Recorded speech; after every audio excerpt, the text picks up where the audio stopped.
Couple things, we try to leave you as much tile, carpet, grout that we have left over. So if you do break a tile or something and you're moving in, or snag a carpet, you've got extra to use. Also, another reason for this is, let's say you don't notice it because there's so much to look at here, but 2 months in, dang it, there's a chip on this tile I never noticed. I'll set up the ticket for it, for them to come out, but usually they'll call you saying, hey, do you know if there's any tile on site? Now you know what we have. You can come up here real quick and say, hey, does this particular tile here? So this one's your accent tile in the shower. Okay. And then these are your main floor tiles, or wall tiles, yeah, shower tiles, and then this is like the wood look tile on the floors. Sometimes they have backsplash tiles in here. You just have to kind of see what's there. This is just extra crown for the cabinets right here. This one they took off something, so I'll throw that one away. That's just old. So this is your doorbell wiring, but since doorbell's low voltage, it's not going to hurt anybody to touch it. So that's why they just put it up here out of the way. This is that. If you want to hold on to that's the manual for the thermostat. Okay. So you can take one of those down. Your furnace. So this is your filter for it. So this is replaced back in March. Okay. So these 4-inch filters are what we put in here after we really get through to the end of construction.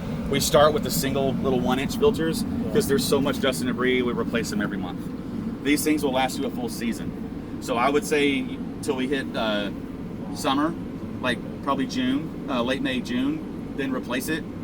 Fall, replace it. Winter, replace it, just kind of as you go around. So yeah, 4 times a month rather than 12 times. I mean, 4 times a year instead of 12 times a year, yeah. And they're usually only like $5 more. But they're pretty easy, just slide them out. Airflow matters, but in case you pull this out and forget, we do write it on there for you. Also wrote down what size filter it is. Some of these have them on the boxes, depending on the brand you get. Sometimes they don't, so we want to make sure you know that. But it just pushes right back in, and then close it.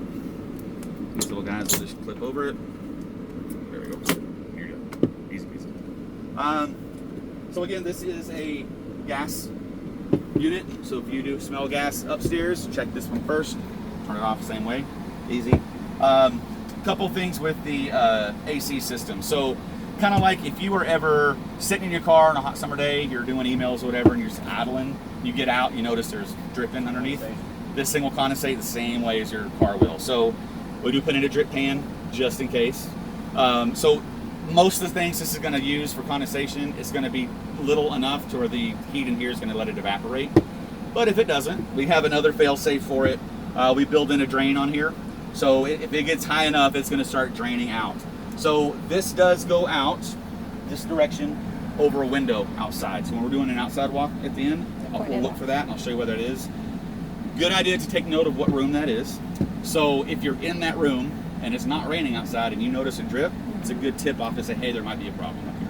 So I would say when you replace your filter every season, keep a little bottle of white vinegar or bleach up here and just fill it, get a cap full of it and drop it into here. It's just going to help clean and keep any debris out of the system. But we do need to keep it open because it helps water flow. Yeah, it needs to breathe, exactly. So questions on that? Pretty easy stuff? Yeah, I think so. There's a lot of stuff up here, so if you do have questions, I can try to help you here. So that right there is going to be your fresh air system. So because of the energy system having to get so tight and have so few air changes, we have to bring in outside air because it's too tight. So this is your fresh air intake system. So it brings it in, sends it through the system, and then back out as we need to. Also, your thermostat lines do get regulated from here as well. So when you change the thermostat, this tells the system, hey, this one got changed, send it to the right places. You do have dampers on certain ducts, and this is how they can, so they do a balance on the system before you move in. So once they turn everything on, they do a full balance. Every now and then, you may notice once you're in here for a couple weeks, man, this one room is just hotter than everything else, or this one's so cold. There should not be much more than a 5-degree difference between rooms. But if it's noticeable, you can always call them back out and say, hey, I need to do a rebalance. So we're just not getting enough air. Because a lot of times, the furniture you're putting in a room, pictures on the wall, curtains, all that affects airflow. So just let them know. And I'll give you their phone numbers as well, so you know who to call. Are those manual, right? What's that? Those are manual. You just turn it manually by hand. I think they can actually. It's programmed. Okay. Yeah, so they can adjust it. But yeah, I'd let them do it. But you should be able to if you know what you're doing. Yeah, this is just again working with the thermostat wires. So it goes to here, back over to this one, and then out to the system. This one, don't turn it off. I mean, you can, but turn it back on. Turns this off in case you need to work on it. That's all. A lot of people will start storing stuff in their attic, and then they'll hit it with their shoulder and realize, man, it's hot downstairs. If you ever look at your thermostats and they're off, somebody probably knocked it. Yeah, that's all. Yeah. Cool. Other than that, the fluff up here, this is how it needs to stay. This guy is telling them we have to have it between 14 and 16 inches. That's basically doing its energy efficiency grading. So they check that before they'll give us our full ratings. If you need to move this, which is fine because you do have some extra space, you can maybe put some decking. Just wipe it aside. Don't compress it. Okay. It needs to stay fluffy to do its job. So just move it, build up another place higher. It's not going to hurt anything either. Yeah, so just know that. Okay. Any other questions? Nope. I think cool. Why would that little light over there? Yep. So that's normal. Mm-hmm. So whenever we walk on the outside, we'll look at the soffit. It's open face soffit. Okay. Because it's kind of warm up here. If that wasn't there, it would be even warmer. Yeah. So that's letting air up here. But those baffles, those kind of yellowy plastic looking things here, those are there to block. So if this is blowing in, it doesn't block that out. So it keeps the gap there. It lets the air come back through, but you do see the light through it. So that's all. Perfect. Thank you. Space. Once that door is closed, you have a more true reading of temperature because not only are these adjustable, but they're taking readings from the room. That's how it knows where to sit.